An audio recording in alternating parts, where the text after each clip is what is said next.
welcome back to another Millennial Monday with your goth unicorn host, Mercedes. Summer is in full swing, and all of my friends are posting on Instagram and Facebook, showing off their vacations, the places they're going, the awesome experiences that they are having this summer. And I'm at work. It seems really nice outside. But that doesn't stop me from daydreaming about my next big travel adventure. So, on this episode of Millennial Monday, let's travel. I'm going to talk about the things I learned while exploring this big wide world, give you some book recommendations, and hopefully inspire you to do a little traveling of your own.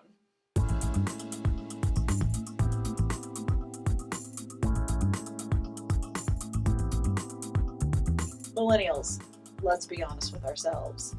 We're not 22 anymore. The days of backpacking, renting a car, and driving across the countryside with no plan of where you're going to sleep, those days are done. Does your back hurt? Do you need 9 hours of sleep at night? Do you want gluten-free, veggie, vegan options for dinner? Are the days of you eating fast food 7 days in a row over? But do you still want to travel? Well, do I have a solution for you? It's called a cruise. A cruise lets you travel in style. Set dinner times at 5:30 p.m. There's no cooking or cleaning or trying to figure out what you're going to have for dinner. So what do you want for dinner? Oh, I do not care. No, but seriously, what do you want for dinner? I don't know, food? They've got it all. We got bingo. We got funny little towel animals. You don't even have to carry your wallet with you. You get a bracelet. And you even get a fancy dress-up night. It's like prom, but for adults, with real food. And there is none of those 2 a.m. Waffle House visits, because you'll be asleep by then. Cruising. Does your back hurt? Try a cruise.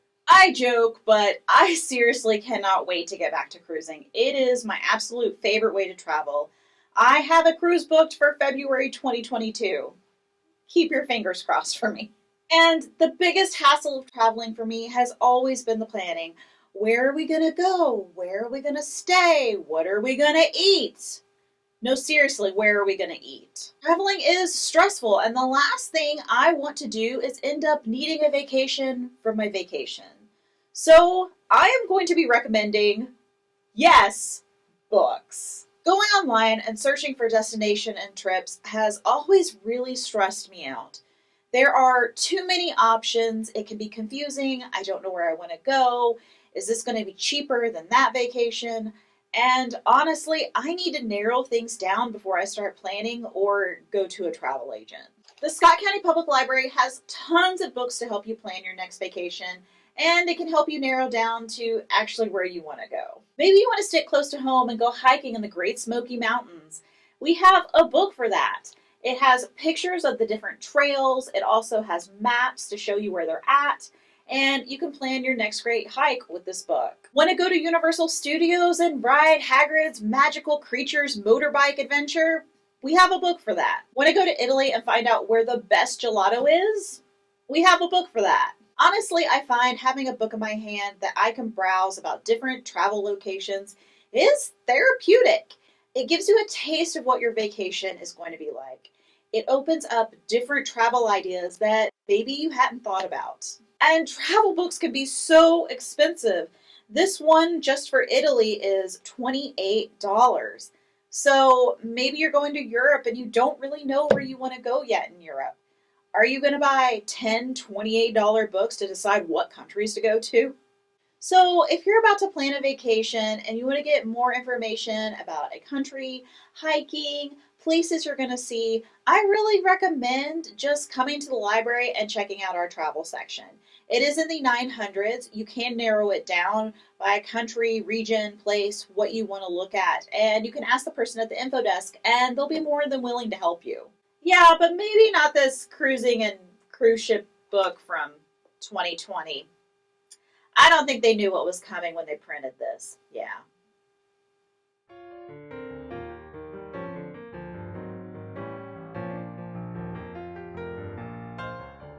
All the statues you see outside in Italy are replicas. The real statues are under bulletproof glass in a museum or in some rich dude's basement. McDonald's in Italy is delicious. It's like really good.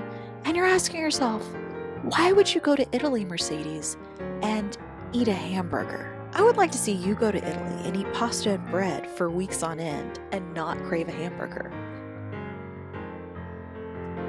Repeat after me. It's acqua non gazzato, or else you're getting fizzy water. Don't be a jerk. You're in a museum, not your house.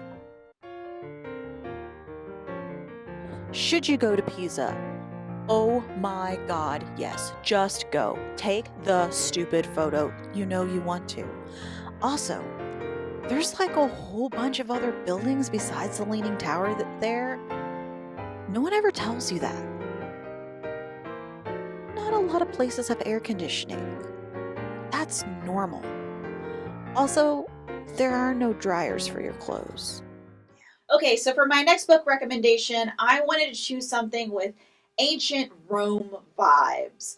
Something about political houses warring with each other, maybe a high council, backstabbing, politically arranged marriages, something with intrigue and adventure. But add space. So this may be a stretch, but I really wanted to talk about this book and this whole series forever. Polaris Rising by Jessie Mihalik is your next space opera romance book series with a rebellion and warring houses. It is a 3-book space opera series with romance, adventure, spaceships, and really awesome female lead characters that I wish were real people. So they could be my friends and we could go on space adventures together, like in space, and go pew pew pew to the bad guys. The first book is Polaris Rising. It follows Ada von Hassenberg, a princess in one of the 3 major high houses in the royal consortium. She is on the run from a politically arranged marriage that she wants absolutely no part in, and she has to rely on an outlaw soldier to escape her jilted fiancé. It's basically Han Solo and Princess Leia fanfiction. Don't judge me. The second book in the series is called Aurora Blazing. It follows her sister Bianca, who is a cyborg princess with an army of women across the galaxy that spy for her. Also bodyguard romance. And the last book in the series is called Chaos Reigning. It is a spy novel that follows the youngest of the von Hassenberg sisters, and it has high stakes and also a bodyguard romance.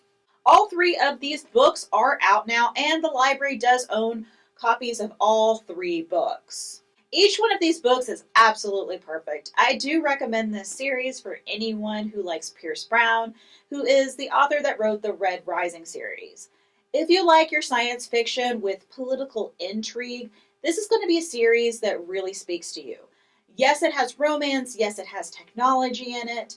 But I really feel like the warring houses in the book series ups the tension and the stakes. So if you like science fiction, romance, are a huge Star Wars nerd, or you like your science fiction with a little political intrigue, I highly recommend Polaris Rising. And I will be giving this book and the whole series a 5 out of 5 stars. It is so good. It's got great lady protagonist characters, and I highly recommend it.